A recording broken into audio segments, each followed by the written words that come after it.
Good wishes to all of you. Textbook in history for class 11. Themes in world history. Theme 5 Nomadic Empires audiobook. The term nomadic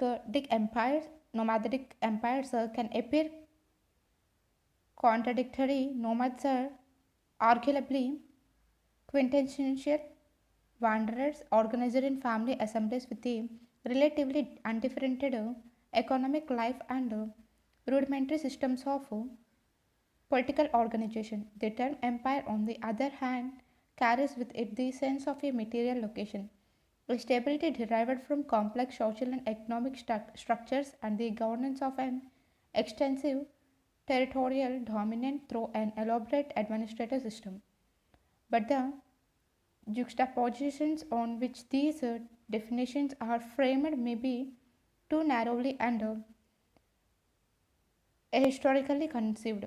They certainly collapsed when we study some imperial formations constructed by nomadic groups. In Theme 4, we studied state formations in the Central Islamic lands, whose origins lay in the Bedouin nomadic tradition of the Arabian Peninsula. This chapter studies a different group of nomads, the Mongols of Central Asia, who established a transcontinental empire under the leadership of Genghis Khan, trading Europe and Asia during the 13th and 14th centuries. Relative to the agrarian based imperial formations in China, the neighboring nomads of Mongolia may have inhabited a number less complex social and economic world, but the Central Asian nomadic societies were not insulated islands that were impervious to historical change. These societies interacted, had an impact on and learned from the larger world of which they were very much a part. This chapter studies the manner in which the Mongols under Genghis Khan adapted their traditional social and political customs to create a fearsome military mission and a sophisticated method of governance. The challenge of ruling a domination spanning a millennium of people, economies, and conventional system meant that the Mongols could not simply impose their steppe traditions over their recently annexed territories. They innovated and compromised, creating a nomadic empire that had a huge impact on the history of Eurasia even as it changed the character and composition of their own society forever. The steppe dwellers themselves usually produced no literature, so our knowledge of nomadic societies comes mainly from chronics, travelogues, and documents produced by city-based literatures. These others often produced imperial success of the Mongols, however, attracted many liter- literati. Some of them produced travelogues of their experience, others stayed to serve Mongol masters. These individuals came from a variety of backgrounds: Buddhist, Confucian, Christian, Turkish, and Muslim. Although not always familiar with Mongol customs, many of them produced sympathetic accounts, even elogies that challenged and complicated the otherwise hostile city-based trade against the steppe marauders. The history of the Mongols therefore provides interesting detail to question the manner in which sedentary societies usually characterized nomads as primitive barbarians.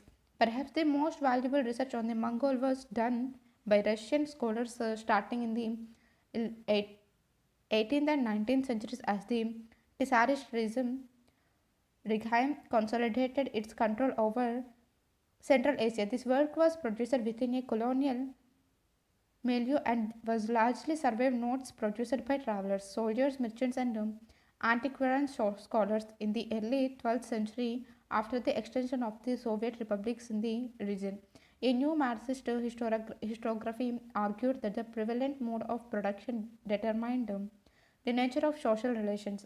It placed Genghis Khan and the emerging Mongol Empire within a scale of human evolution that was witnessing a transition from a tribal to a feudal mode of production, from a relatively classless society to one where there were wide differences between the lord, the owners of our land, and the peasant, despite following such a deterministic interpretation of history. Excellent research on Mongol languages, their society and culture was carried out by scholars such as Boris Yakovlevich, Vladimir Tos, others such as Vasily Vladimirovich Bartol did not quite toy the official line. At a time when the Stalinist regime was extremely wary of regional nationalism, Bartol's sympathetic and positive assessment of the career and achievements of the Mongol under Genghis Khan and his successors got him into trouble with the censors. It severely curtailed the circulation of the work of the scholar, and it was only in the 1960s, during and after the more liberal Khrushchev's era, that his writings were published in 9 volumes. The transcolonial span of the Mongol Empire also meant that the sources available to scholars are written in a vast number of languages. Perhaps the most crucial are the sources in Chinese, Mongolian, Persian, and Arabic. But vital materials are also available in Italian, Latin, French, and Russian. Often the same text was produced in two languages with differing contexts. For example, the Mongolian and Chinese versions of the earliest narrative on Genghis Khan, titled Mongolian Anyotobia and the Secret History of the Mongols, are quite different, and the Italian and the Latin versions of Macro Polo's travels to the Mongol court do not match, since the Mongols produced little literature on their own and were instead written about by literature from foreign culture milieux. Historians have to often double as philologists to pick out the meaning of phrases for their closest approximation. The Mongol uses the work of scholars like Igor Rachilj on the secret history of the Mongols and Gerhard Dorfer on Mongol and Turkic terminologies that infiltrated into the Persian language brings out the difficulties involved in studying the history of the Central Asian nomads. As we will notice through the remainder of this chapter, despite their incredible achievements, there is much about Genghis Khan and the Mongol world empire still awaiting the diligent scholar's scrutiny. The term barbarian is derived from the Greek barbaros, which meant a non Greek, someone whose language sounded like a random noise, barbar. In Greek text, barbarians were depicted like children unable to speak or reason properly, cowardly, effeminate, luxurious, cruel, slothful, greedy, and politically unable to govern themselves. The stereotype passed to the Roman, who used the term for the Germanic tribes, the Gauls and the Huns. The Chinese had different terms for the steppe barbarians, but none of them carried a positive meaning. Take a look at map 1, the Mongol Empire. Introduction. In the early decades of the 13th century, the great empires of the Euro-Asian continent realized the dangers posed to them by the arrival of a new political power in the steppes of Central Asia. Genghis Khan, 1227, had united the Mongol people. Genghis Khan's political vision, however, went far beyond the creation of a confederacy of Mongol tribes in the steppes of Central Asia. He had a mandate from God to rule the world. Even though his own lifetime was spent consolidating his hold over the Mongol tribes, leading and directing campaigns into adjoining areas in North China, Transylvania, Afghanistan, eastern Iran, and the Russian steppes, his descendants traveled further afield to fulfill Genghis Khan's vision and create the largest empire the world had ever seen. It was in the spirit of Genghis Khan idealism that his grandson Monkey, 1251 to 60, warned the French ruler Louis IX, 1226 to 70, in heaven there is only one eternal sky. On earth there is only one Lord, Genghis Khan, the son of heaven. When by the power of the eternal heaven, the whole world, from the rising of the sun to its setting, shall be at one in joy and peace, then it will be made clear what we are going to do. If when you have understood the decree of the eternal heaven, you are unwilling to pay attention and believe it, saying, our country is far away, our mountains are mighty, our sea is vast, and in this confidence you bring an army against us. We know what we can do. He who made easy what was difficult and near what was far off, the eternal heavens knows. These were not empty threats, and the 1236 to 41 campaigns of Batum, another grandson of Genghis Khan, devastated Russian lands up to Moscow, seized Poland and Hungary, and camped outside Vienna. In the 13th century, it did seem that the eternal sky was on the side of the Mongols and many parts of China. The Middle East and Europe saw in Genghis Khan's conquest of the inhabited world the wrath of God, the beginning of the day of judgment. Activity 1. Assume that Giovanni's account of the capture of Bukhara is accurate. Imagine yourself as a resident of Bukhara and Kursan who heard the speeches. What impact would they have had on you? The capture of Bukhara. Giovanni, a late 13th century Persian chronicler of the Mongol rulers of Iran, carried an account of the capture of Bukhara in 1220. After the conquest of the city, Giovanni reported Genghis Khan went to the festival ground where the rich residents of the city were and addressed them. O people, know that you have committed great signs, and that the great ones among you have committed these signs. If you ask me what proof I have for these words, I say it is because I am the punishment of God. If you had no committed great sins, God would God would not have sent a punishment like me upon you. Now one man had escaped from Bukhara after its capture and had come to Khuzrasan. He was questioned about the fate of the city and replied, they came, they mined the walls, they burned, they slew, they plundered, and they departed. How did the Mongols create an empire that dwar- dwarfed the achievements of the other world conqueror Alexander in a pre-industrial age of poor technology communications? What skills were de- deployed by the Mongols to administer and control such a vast dominion? For someone so confidently aware of his moral, divinely dispensed right to rule, how did Genghis Khan relate to the diverse social and religious groups that comprised his dominion? In the king of this imperium, what happened to this plurality? We need to start our discussions, however, with a humbler set of questions to better comprehend the social and political background of the Mongols and Genghis Khan. Who were the Mongols? Where did they live? Who did they interact with, and how do we know about their society and politics? Social and political background. Take a look at Onan River Plain flood.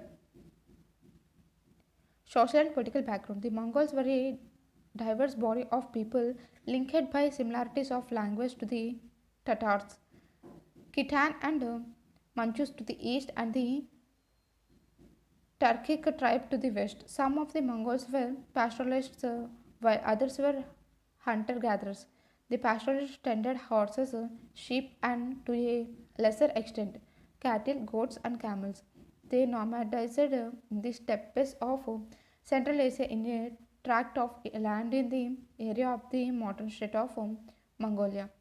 This was and still is a majestic landscape with wide horizons, rolling plains, ringed by the snow capped Altai mountains to the west. The arid Gobi Desert in the southern, drained by the Onan and Selenga rivers and myriad springs from the melting snows of the hills in the north and the west. Lush, luxuriant grasses for pasture and considerable small game were available in a good season. The hunter-gatherers resides to the north of the pastoralists in the Siberian forest. They were a humbler body of people than the pastoralists, making a living from trade in furs of animals trapped in the summer months. There were extremes of temperature in the entire region, harsh long winters followed by brief dry summers. Agriculture was possible in the pastoral regions during short parts of the year, but the Mongols, unlike some of the Turks further west, did not take to farming. Neither the pastoral nor the hunting gathering economies could sustain dense population settlements, and as a result, the region possessed no cities. The Mongols lived in tents, jars, and traveled with their herds from their winter to summer pasture lands. Ethnic and language ties united the Mongol people, but the scarce resources meant that their society was divided into patrilineal lineages. The richer families were larger, possessed more animals and pasture lands. They therefore had many followers and were more influential in local politics. Periodic natural calamities, either unus- unusually harsh cold winters when game and stored provisions ran out, or drought which parched the grassland, would force families to forage further afield, leading to conflict over pasture lands and predatory raids in search of livestock. Groups of families would occasionally ally for offensive and defensive purpose around richer and more powerful lineages, but varying the few expectations. These confederacies were usually small and short lived. The size of Genghis Khan's confederation of Mongol and Turkish tribes was perhaps matched in size only by that which had been stitched together in the 5th century by Attila 453. Listen below are some of the great Central Asian steppe confederacies of the Turks and Mongol people. They did not all occupy the same regional and were not equally large and complex in their internal organization. They had a considerable impact on the history of the nomadic population, but their impact on China and the adjoining regions varied. Hasingnu 200 BC Turks, Junjang 400 CE Mongols, Epthalite Huns 400 CE Mongols, Tushu 550 Turks, Iger 740 Turks, Khitan 940 Mongols. Unlike Attila, however, Genghis Khan's political system was far more durable and survived its founder. It was stable enough to counter large armies with superior equipment in China, Iran, and Eastern Europe. And as they established control over these regions, the Mongols administered complex agrarian economies and urban settlements, sedentary societies that were quite distant from their own social experience and habitat. Although the social and political organizations of the nomadic and agrarian economies were very different, the two societies were hardly foreign to each other. In fact, the scant resources of the steppe lands drove Mongols and other Central Asian nomads to trade and barter with their sedentary neighbors in China. This was mutually benefited to both parties. Agriculture produce and iron utensils from China were exchanged for horses, furs, and game trapped in the steppe. Commerce was not without its tensions, especially as the two groups unhesitatingly applied military pressure to enhance profit. When the Mongol lineages allied, they could force their Chinese neighbors of offer better terms and Trade ties were sometimes discarded in favor of outright plunder. This relationship would alter when the Mongols were in disarray. The Chinese would then confidently assert their influence in the steppe. These frontier wars were more depleting to settled societies. They dislocated agriculture and plundered cities. Nomads, on the other hand, could retreat away from the zone of conflict with marginal losses. Throughout its history, China suffered extensively from nomad instructions and different regimes. Even as early as the 8th century BCE, built fortifications to protect their subjects starting from the 3rd century BCE. These fortifications started to be integrated into a common defensive outwork known today as the Great Wall of China, a dramatic visual testament to the disturbance, and fear perpetrated by nomadic raids on the agrarian societies of North China. The Great Wall of China. The career of Genghis Khan. Genghis Khan was born sometime around 1162 near the Onan River in the north of present-day Mongolia. Named Temujin, he was the son of Yesugei, the chieftain of the Kiat, a group of families related to the Borjigid clan. His father was murdered at an early age, and his mother, Oilan Ikhe, raised Temujin, his brothers and stepbrothers in great hardship. The following decade was full of reversals.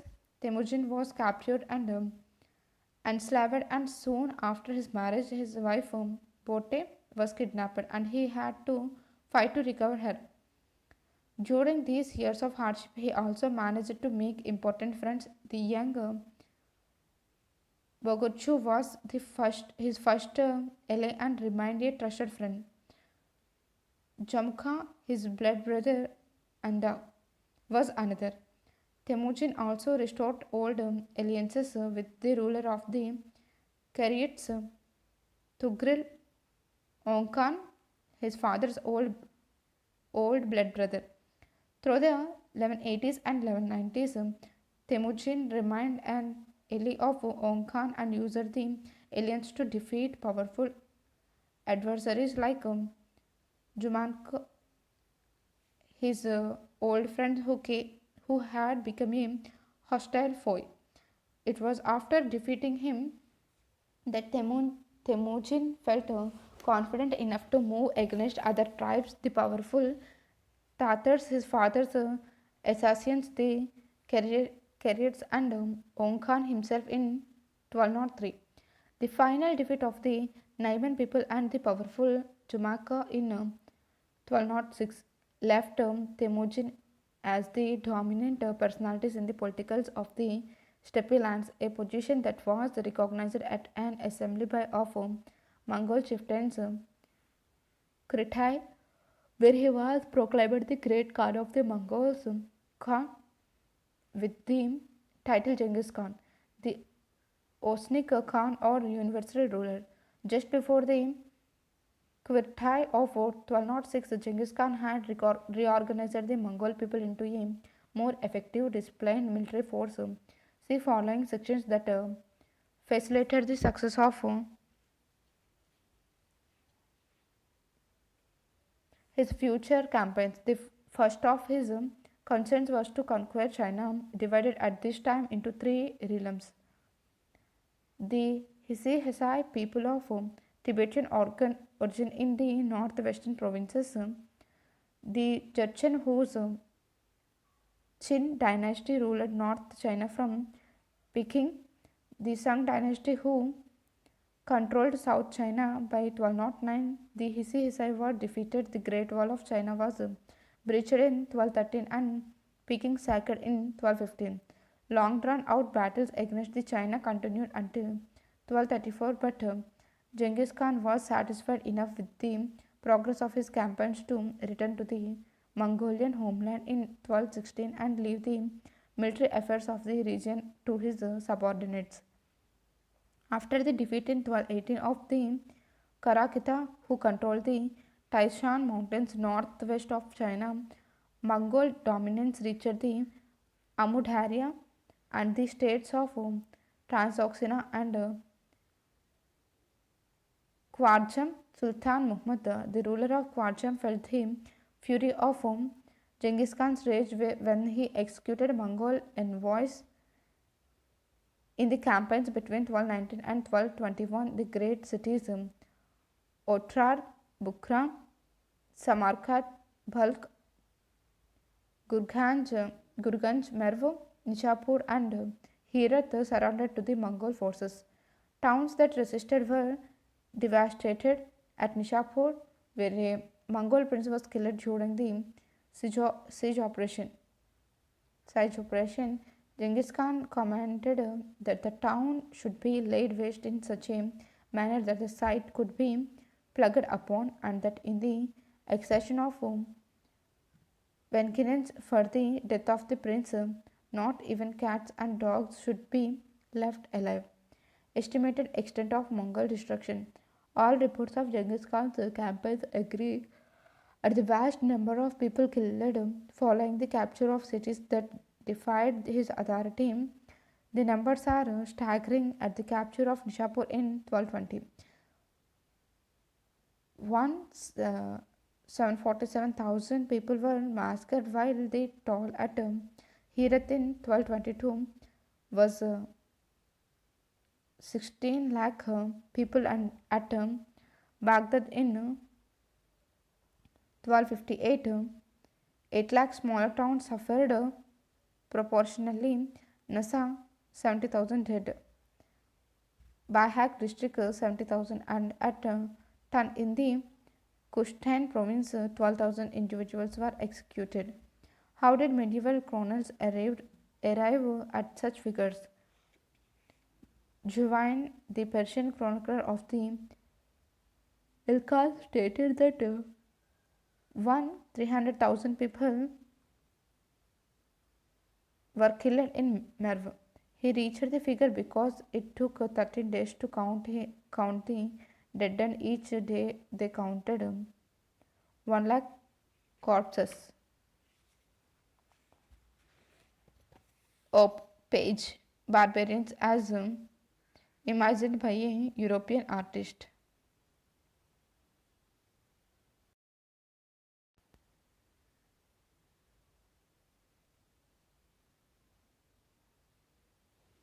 Mongol forces in pursuit of Sultan Muhammad pushed into Azerbaijan, defeated Russian forces at the Crimea, and encircled the Caspian Sea. Another wing followed the Sultan's son Jalaluddin into Afghanistan and the Sindh province.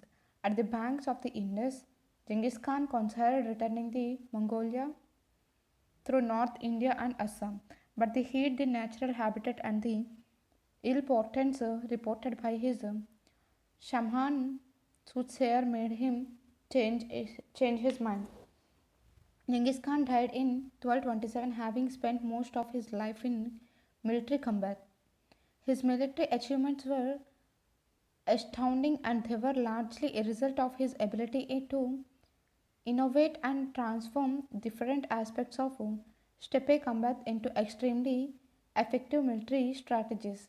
The horse riding skills of the Mongols and the Turks provided speed and mobility to the army. Their abilities as rapid shooting archers from horseback were further perfected during regular hunting expeditions, which doubled as field maneuvers. The steppe cavalry had always traveled light and moved quickly, but now it brought all its knowledge of the terrain and the weather to do the unimaginable. They cried out campaigns in the depths of winter, treating frozen rivers as highways to enemy cities and camps. Nomads were conventionally at a loss against fortified encampments, but Genghis Khan learned the importance of siege engines and naphtha bombardment very quickly. His engineers prepared light portable equipment which was used against opponents with devastating effect. 1167 Birth of Temujin. 1160 to 70s years spent in slavery and struggle. 1180s to 90s period of aliens information. 1203 to 27 expansion and triumph. 1206 Jumanji proclaimed Genghis Khan universal ruler of the Mongols. 1227 death of Genghis Khan. 1227 to 60 rule of the three great Khans and continued Mongol unity. 1227 to 41 Ogadai son of Genghis Khan. 1246 to 49 Guyuk son of Ogadai. 1251 to 60 Monkey son of Genghis Khan's youngest son Tolui. 1236 to 42 campaigns in Russia, Hungary, Poland and Austria under Batu son of Jochi, Genghis Khan's eldest son. 1253 to 55 beginning of fresh campaigns in Iran and China under Monkey. 1258 capture of Baghdad and the end of the Abbasid Caliphate, establishment of the Ilkhanid state of Iran under Hulegu, younger brother of Monkey, beginning of conflict between the Jochirs and the Ilkhans. Take a look at this illustration. 1260 accessions of Kublai Khan as Grand Khan in Peking, conflict amongst descendants of Genghis Khan, fragmentation of Mongol realm into independent lineages, Tolai, Chagatai and Jochi, Ogadai's lineage defeated and absorbed into the Tolid. Tolid's Yan dynasty in China and Ilkhanid state in Iran. Chagatais in steppes north of Transoxana and Turkestan. Jochid lineages in the Russian steppes described as the Golden Horde by observers. 1257 to 67 Region of Berk son of Batu, reorientation of the Golden Horde from Nestorian Christianity towards Islam. Definitive conversation takes place only in the 1350 starts of the alliance between the Golden Horde and Egypt against the Ilkhans. 1295 to 1304 regions of Ilkhanid ruler Ghazan Khan in Iran. His conversion from Buddhist to Islam is followed gradually by other Ilkhanid chieftains. 1368 end of Yuan dynasty in China.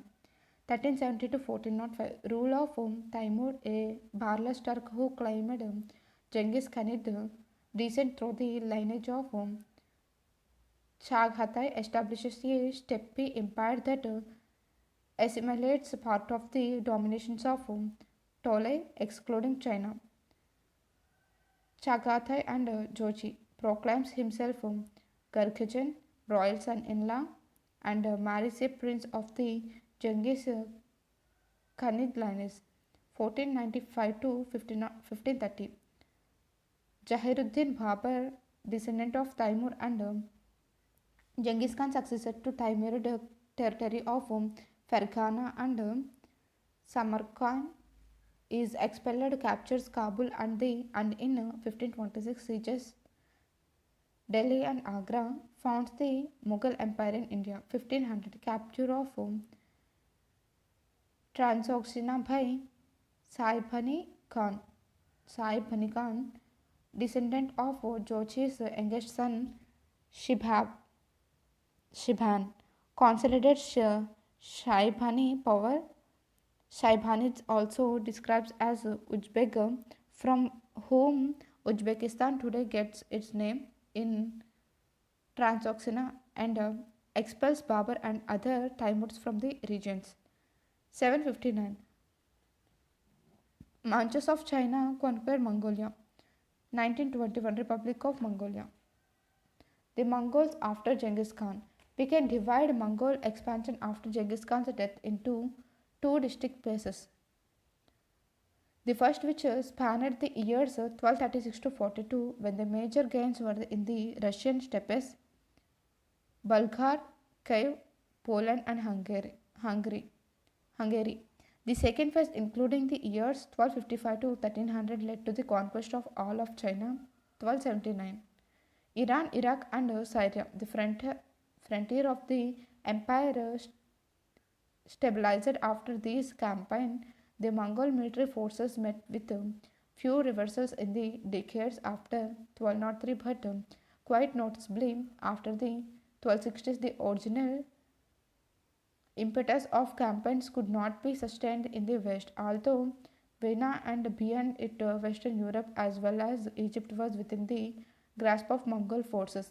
Their retreat from the Hungarian steppes and defeat at the hands of the Egyptian forces signaled the emergence of new political trends. There were two facets to this. The first was a consequence of the internal politics of succession with the Mongol family, where the descendants of Jochi and Oghode allied to control the office of the Great Khan in the first two generations. These interests were more important than the pursuit of campaigns in Europe. The second compulsion occurred as the Jochi and Oghode lineages were marginalized by the Tolhid branch of Genghis Khanid descendants, with the accession of Monke, a descendant of Tole, Genghis Khan's youngest son. Military campaigns were pursued energetically in Iran during the 1250s, but as Tolid interests in the conquest of China increased during the 1260s, forces and supplies were increasingly diverted into the heartlands of the Mongol domination. As a result, the Mongols fielded a small, understaffed force against the Egyptian military. Their defeat and the increasing preoccupation with China of the Tolhid family marked the end of western expansion of the Mongols. Concurrently, conflict between the Jochid and Tolhid descendants along the Russian-Iranian frontier diverted the Jochids away from further European campaigns. The suspension of Mongol expansion in the west did not arrest their campaigns in China, which was reunited under the Mongols. Paradoxically, it was at the moment of its greatest successes that internal turbulence between members of the ruling family manifested itself. The next section discusses the factors that led to some of the greatest successes of the Mongol political enterprise, but also inhabited its progress, social, political, and military organization. Among the Mongols and many other nomadic societies as well, all the able-bodied adult males of the tribe bore arms. They constituted the armed forces when the occasion demanded the unification of the different Mongol tribes and subsequent campaigns against diverse people introduced new members into Genghis Khan's army, complicating the composition of this relatively small, undifferentiated body into an incredibly heterogeneous mass of people. It included groups like the Turkic Uyghurs who had accepted his authority willingly. It also included defeated people like the Karyots who were accommodated in the Confederacy despite their earlier hostility.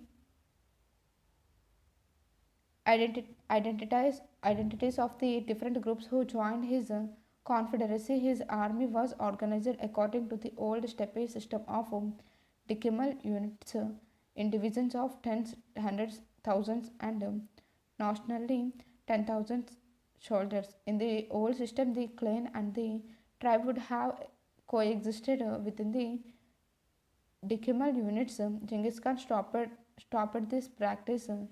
He divided the old tribal groupings and distributed their members into new military units. Any individual who tried to move from his her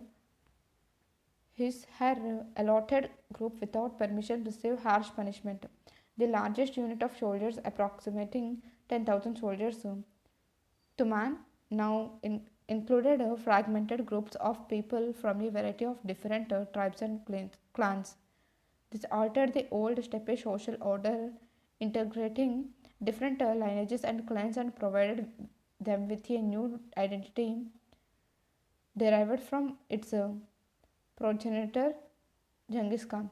The new military contingents were required to serve under his forces and especially chosen captains of his army units called Noyan. Also important within the new realm were a band of followers who had served Genghis Khan loyally through grave adversity from many years. Genghis Khan publicly honored some of these individuals as his blood brothers, and yet others, freemen of a humbler rank, were given special ranking as his bondsmen, Naukar, a title that marked their close relationship with their master. This ranking did not preserve the rights of the old clan chieftains. The new aristocracy derived its status from a close relationship with the great Khan of the Mongols. In this new hierarchy, Genghis Khan assigned the responsibility of governing the newly conquered people to his forces. These comprised the four ululs, a term that did not originally mean fixed territories. Genghis Khan's lifetime was still the age of rapid conquest and expanding domains, where frontiers were still extremely fluid. For example, the eldest son, Jochi, received the Russian steppes, but the farthest extent of his territory, Ulus, was indeterminate. It extended as far west as his horses could roam. The second son, Chagthai, was given the Transoxian steppe and lands north of the Pamir Mountains, adjacent of those of his brother. Presumably, these lands would shift as Joshi marched westward. Genghis Khan had indicated that his third son, Ogodhei, would succeed him as the Great Khan, and on accession, the prince established a capital at Karakoram. The youngest son, Tolai, received the ancestral land of Mongolia. Genghis Khan envisaged that his son would rule the empire collectively, and to underline this point, military contingents Tama of the individual princes were placed in each ulas. The sense of a dominion shared by the members of the family was underlined at the assembly of chieftains, Kriltais, where all decisions relating to the family or the state for the forthcoming season, campaigns, distribution of plunder, pasture, lands, and successions were collectively taken. Take a look at this family tree of Genghis Khan. The Mongol dynasty. Husband to several wives, Genghis Khan fathered many children. The four sons by his principal wife brought formed the limbs of his dynastic tree. The house of eldest son Jochi never produced a great Khan, but it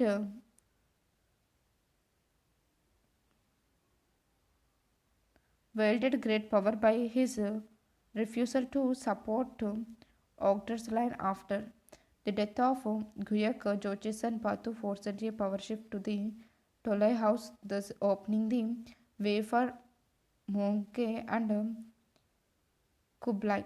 No images exist for Tolk, Berk, or Arik Bok, except for the hated Great Khans. All are shown with the traditional shaved heads. Monke, Kulab, Halkyu, Arakbok, Batu, Berki, Guyak, Tolet, Jochi, Chakchatai, Okhot, Genghis.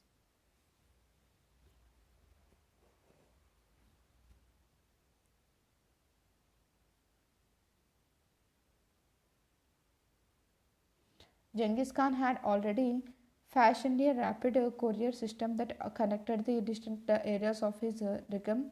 Fresh mounts and dispatch riders were placed in outposts at regularly spaced distances for the maintenance of this communication system. The Mongol nomads contributed a tenth of their head, either horses or livestock, as the provincials. This was called the Kubraks tax, a levy that the nomads paid willingly for the multiplied benefits that it brought. The courier system Yam was further refined after Genghis Khan's death, and its speed and reliability surprised travelers.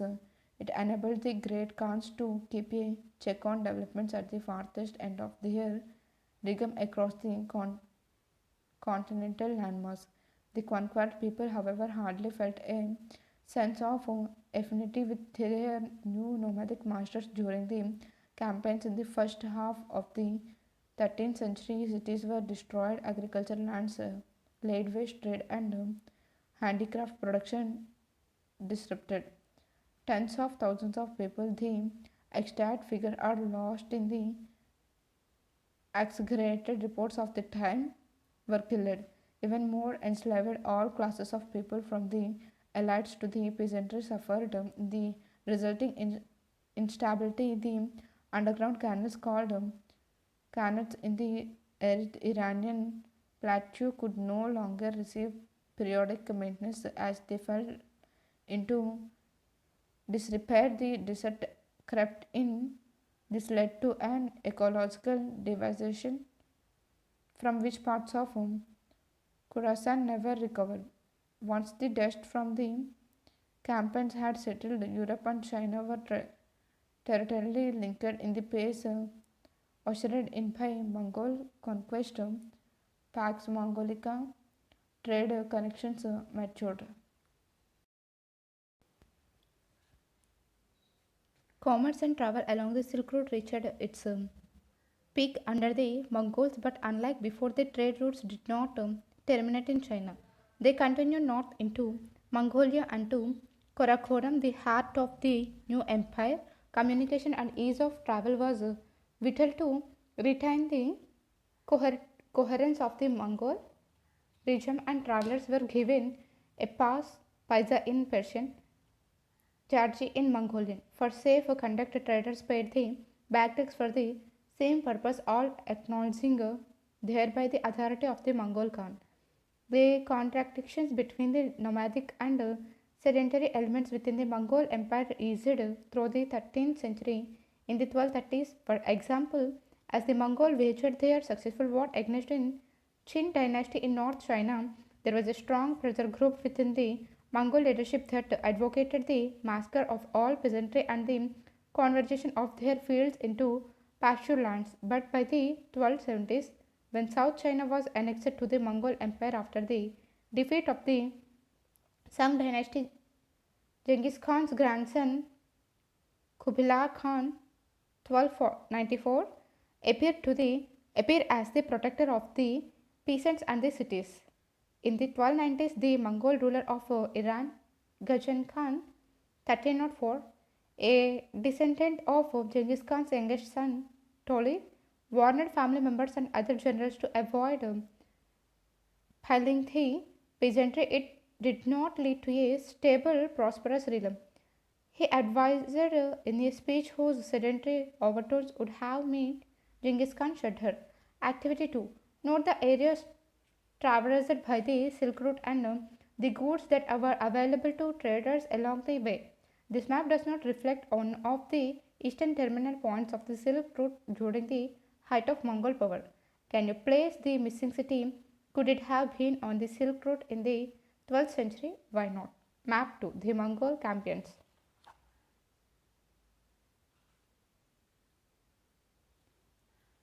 Activity 3. Why was there a conflict of interests between pastorates and peasants? Would Genghis Khan have expressed sentiments of this nature in a speech to his nomad commanders? Ghazan Khan's speech. Ghazan Khan 1295 to 1304 was the first Ilkhand ruler to convert to Islam. He gave the following speech to the Mongol Turkish nomad commanders, a speech that was probably drafted by his Persian Wazir Rasiduddin and included in the minister's letter. I am not on the side of the Persian peasantry. If there is a purpose in pilling them all, there is no one with more power to do this than I. Let us rob them together.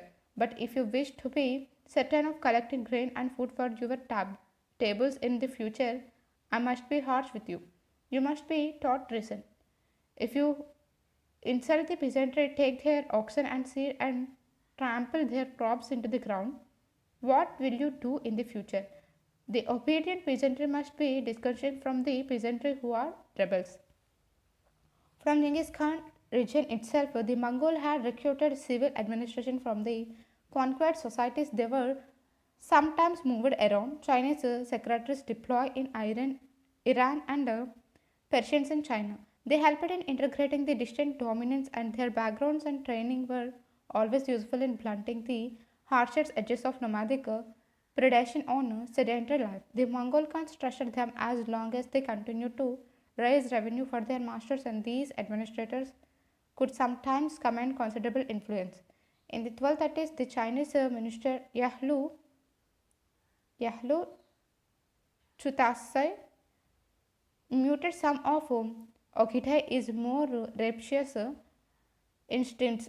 The Giovanni family played a similar role in Iran through the later half of the 13th century and at the end of the country. The Wazir Rasuddin drafted the speech that Ghazan Khan delivered to his Mongol comrades, asking them to protect, not harass the peasantry. The pressure to sedentarize was greater in the new areas of Mongol Domaikal, areas distant from the original steppe habitat of the nomads. By the middle of the 13th century, the sense of a common patrimony shared by all the brothers was gradually replaced by individual dynasties, each ruling their separate ulas, a term which now carried the sense of a territorial dominion.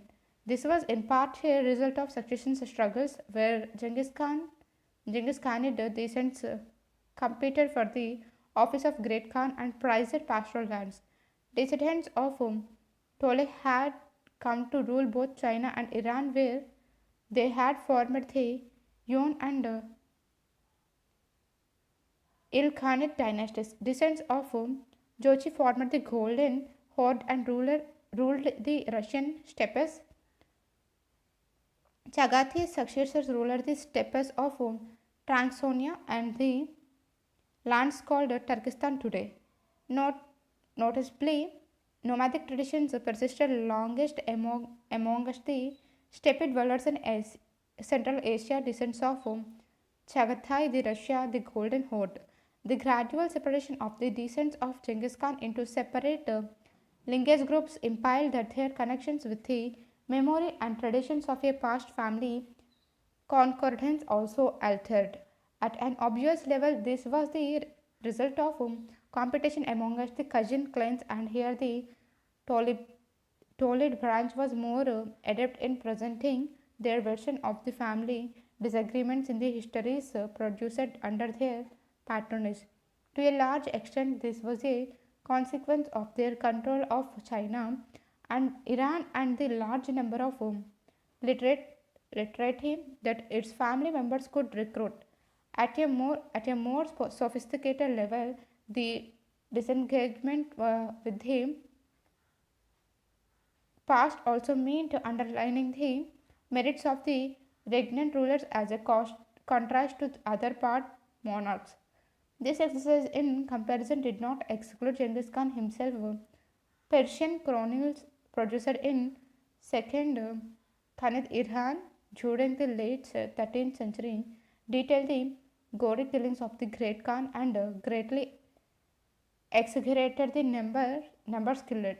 For example, in contrast to an eyewitness report that 400 soldiers defended the citadel of Bukhara, and an Ilkhanid chronicle reported that 30,000 soldiers were killed in the attack on the citadel. Although Ilkhanid reports still eulogized Genghis Khan, they also carried a statement of relief that times had changed and the great killings of the past were over. The Genghis Khan legacy was important, but for his descendants to appear and convincing heroes to a sedentary audience, they could no longer appear in quite the same way as their ancestors. Following the research of David Ayalon, recent work on the Yasa, the code of law that Genghis Khan was supposed to have promulgated at the Kurulatai of 1206 has elaborated on the complex ways in which the memory of the great Khans was fashioned by his successors. In its earliest formulation, the term was written as yasak, which meant law, decree, or order indeed. The few details that we possess about the yasak concern administrative regulations, the organization of the hunt, the army, and the postal system. By the middle of the 13th century, however, the Mongols had started using the related term Yasa in a more general sense to mean the legal code of Genghis Khan. We may be able to understand the changes in the meaning of the term if we take a look at some of the other developments that occurred at the same time. By the middle of the 13th century, the Mongols had emerged as a unified people and just created the largest empire the world had ever seen. They ruled over very sophisticated urban societies with their respective histories, cultures, and laws. Although the Mongols dominated the region politically, they were a numerical minority. The one way in which they could protect their identity and distinctness was through a claim to a sacred log given to them by their ancestors. The Asa was in all probability a complication of the customary traditions of the Mongol tributes, but in referring to it as Genghis Khan's code of law. The Mongol people also laid claim to a lawgiver like Moses and Solomon, whose authoritative code could be imposed on their subjects. The Asa served to cohere the Mongol people around a body of shared beliefs. It acknowledged their affinity to Genghis Khan and his descendants, and even as they absorbed different aspects of a sedentary lifestyle, gave them the confidence to retain their ethnic identity and impose their law upon their defeated subject. It was an extremely empowering ideology, and although Genghis Khan may not have planned such a legal code, it was certainly inspired by his vision and was vital in the construction of a Mongol universal domination.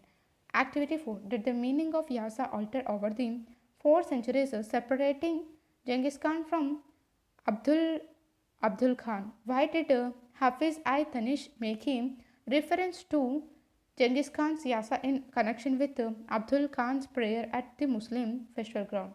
Yasa. In 1221, after the conquest of Bukhara, Genghis Khan had assembled the rich Muslim residents at the festival ground and had admonished them. He called them sinners and warned them to compensate for their sins by parting with their hidden wealth. The episode was dramatic enough to be painted, and for a long time afterwards, people still remember the incident. In the late 16th century, Abdul Khan, a distant descendant of Jochi, Genghis Khan's eldest son, went to the same festival ground in Bukhara. Unlike Genghis Khan, however, Abdul Khan went to perform his holiday prayers there. His chronicler Hafiz I Tanish reported this performance of Muslim piety by his master and included the surprising comment, "This was according to the Yasa of Genghis Khan." Conclusion: situating Genghis Khan and the Mongols in world history. When we remember Genghis Khan today, the only images that appear in our imagination are those of the conqueror, the destroyer of cities, and an individual who was responsible for the death of thousands of people. Many 13th century residents of towns in China, Iran, and Eastern Europe looked at the hordes from the steppes with fear and disdain. And yet, for the Mongols, Genghis Khan was the greatest leader of all time. He united the Mongol people, freed them from interminable tribal wars and Chinese exploitation, brought them prosperity, fashioned a grand transcontinental empire, and restored trade routes and markets that attracted distant travelers like the Venetian Marco Polo. The contrasting images are not simply a case of dissimilar perspectives, they should make us pause and reflect on how one dominant perspective can completely erase all others. Beyond the opinions of the defeated sedentary people, considered for a moment the sheer size of the Mongol domination in the 13th century and the diverse body of people and faiths that it embraced. Also, the Mongol Khans themselves belonged to a variety of different faiths, Shahman, Buddhist, Christian, and eventually Islam. They never let their personal beliefs dictate public policy. The Mongol rulers recruited administrators and armed contingents from people of all ethnic groups and religions. There was a multi-ethnic, multilingual, multi-religious region that did not feel threatened by its pluralistic constitution. This was utterly unusual for the time, and historians are not only now studying the ways in which the Mongols provided ideological models for later regimes like the Mughals of India to follow. The nature of the documentation on the Mongols and any nomadic region makes it virtually impossible to understand the inspiration that led to the confederation of fragmented groups of people in the pursuit of an ambition to create an empire. The Mongol Empire eventually altered in its different milieux, but the inspiration of its founder remained a powerful force. At the end of the 14th century, Timur, another monarch who aspired to universal domination, hesitated to declare himself monarch because he was not of Genghis Khanid descent. When he did declare his independent sovereignty, it was as the son-in-law guardian of the Genghis Khanid family. Today, after decades of Soviet control, the country of Mongolia is recreating its identity as an independent nation. It has seized upon Genghis Khan as a great national hero who is publicly venerated and whose achievements are recounted with pride. At a crucial juncture in the history of Mongolia, Genghis Khan has once again appeared as an iconic figure for the Mongol people, mobilizing memories of a great past in the forging of national identity that can carry the nation into the future. Take a look at this illustration. The capture of Baghdad by the Mongols, a miniature painting in the chronicles of Rashid al-Din Tabriz, 14th century. Take this. Take a look at this illustration. Kubilal Khan and Chabi in camp. Exercises. Answer and brief. Question number 1. Why was trade so significant to the Mongols? Question number 2. Why did Genghis Khan feel the need to fragment the Mongol tribes into new social and military groupings? Question number 3. How do later Mongol reflections on the Yasa bring out the uneasy relationship they had with the memory of Genghis Khan? Question number 4. If history relies upon written records produced by city-based literary nomadic societies will always receive a hostile representation. Would you agree with this statement? Does it explain the reason why Persian chroniclers produced such inflated figures of casualties resulting from Mongol campaigns? Answer in a short essay. Question number 5. Keeping the nomadic element of the Mongol and Bedouin societies in mind, how, in your opinion, did their respective historical experience differ? What explanations would you suggest account for these differences? Question number 6. How does the following account enlarge upon the character of the Pax Mongolica created by the Mongols by the middle of the 13th century? Take a look at the answer. The Franciscan monk William of Rubrach was sent by Louis IX of France on an embassy to the Great Khan monk's court. He reached Karakoram, the capital of Monkey, in 1254 and came upon a woman from Lorraine in France called Paquot, who had been brought from Hungary and was in the service of one of the prince's wives who was a Nestorian Christian. At the court, he came across a Persian goldsmith and named Ghulam Boucher, whose brother dwelt on the Grand Point in Paris. This man was first employed by the Queen Sorgatani and then by Monk's younger brother.